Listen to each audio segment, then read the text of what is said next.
Comincio tritando 3 spicchi d'aglio. Aggiungiamo piccantezza con un bel peperoncino, tolgo la maggior parte dei semi. Immancabili le cipolle, ne taglio 2 bianche e una rossa. E per ultimo il peperone. Cerchiamo di togliere la parte bianca e di scartare il meno possibile. Verso la carne in casseruola dove ho già scaldato un po' d'olio.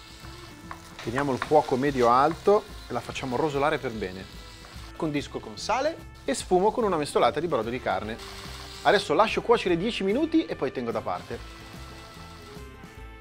Nella stessa pentola verso altro olio e faccio tostare per bene tutte le verdure. Aglio, peperoncino, cipolle e peperone. Condisco con sale, pepe, zucchero di canna e polvere di cumino e coriandolo.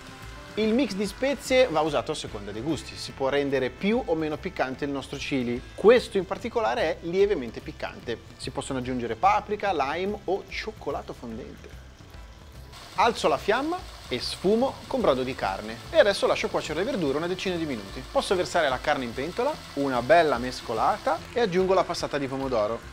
Aggiungo il brodo rimasto e lascio sobbollire a fuoco medio per 60 minuti. Noi stiamo utilizzando una pentola in ghisa, perfetta per le lunghe cotture perché mantiene la temperatura costante. Se non ne hai una a casa, durante questi 60 minuti ricordati di mescolare spesso, così il fondo non si attaccherà. È passata un'ora, posso unire i fagioli con il loro liquido di conservazione.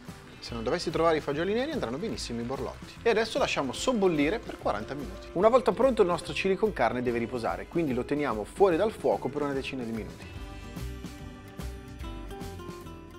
Un po' di coriandolo fresco e il nostro piatto è pronto. Il chili con carne è perfetto accompagnato con del riso bianco, guacamole o per farcire dei golosissimi burritos, ma anche così da solo sarà sicuramente ottimo.